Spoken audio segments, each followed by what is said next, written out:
Okay, I just want to talk about I unpinned my first plug, my first best core. A few notes for people that didn't know. I was always curious if the springs weathered the storm of ejecting. They don't. So if you take the pins out, you need a repinning kit.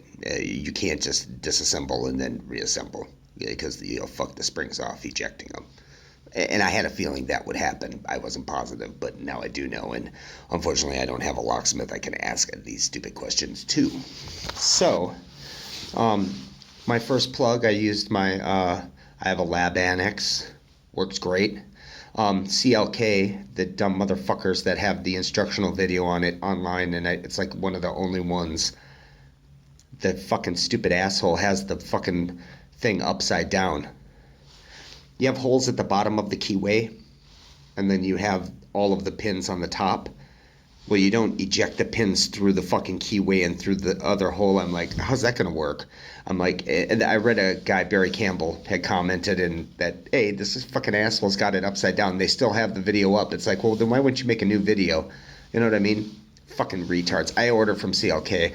I get my key blanks from them. So, you know, it is what it is. It's a good company, but yeah, it's like, why would you put out a video that's wrong and then not fix it? That makes no sense. So, just looking at it too, I looked at it and I'm like, well, there's no way you're not gonna eject pins through the fucking keyway. You know what I mean? You would do it the other way. So then when you eject them, they're all upside down, which is kind of weird too. It was kind of cool. I looked at it. I had a feeling picking this lock too that I thought the first two chambers had nothing. The first three had nothing in it. They just had pinning caps. There were no springs. There wasn't anything. So there was only 4 chambers that were pinned. Kind of weird. I counted the bottom pins, which was cool. I used my calipers with it and all that. It had one that was a point 135, and all the other 3 were 0.12. 0.122.5 or 0.1225. That's bottom pin lengths. This is the thing. I was sitting there, and this, once again, I spent probably an hour and a half yesterday trying to pick the plug that I pulled back to control because I locked it.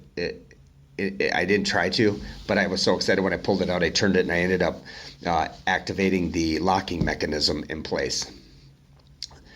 Then I was sitting there thinking about it this morning, and I'm like, wait, if it's in the lock position, that means that the tumbler's pins go all the way through, so you can eject it.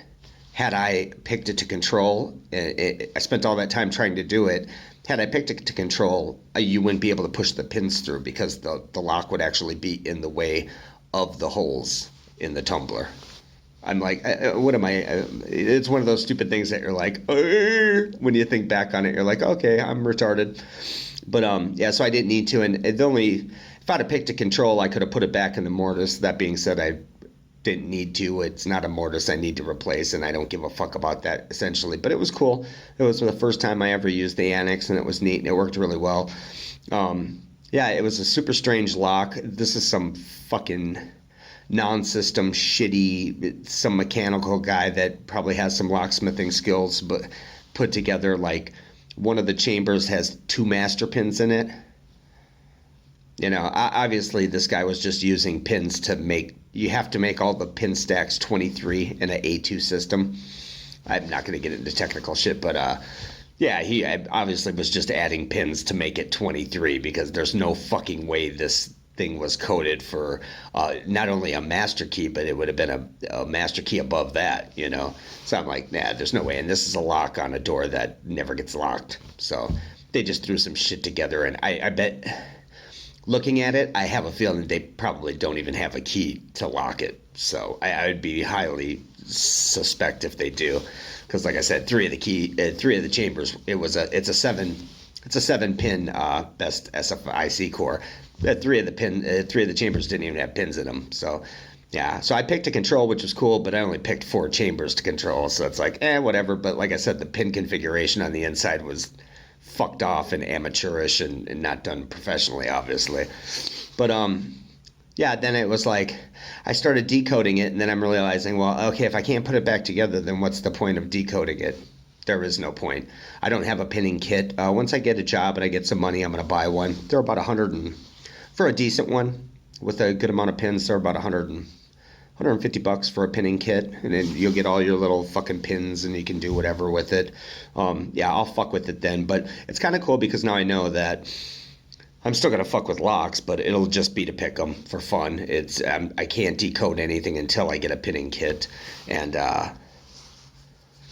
yeah. So I don't know. It was what it was. I wasn't too disappointed, but I'm sitting there measuring it out, and after I did all the bottom pins, I'm like, why am I even doing this? Because there's no point.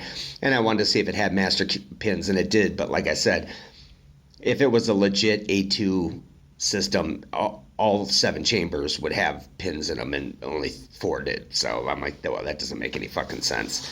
But yeah, so that was cool. I did that today, but like I said, this is the whole you learn things, but you don't know that what you don't know until until you know it. Anyways, bye. Hope everyone has a good day. This was just something I wanted to videotape real quick.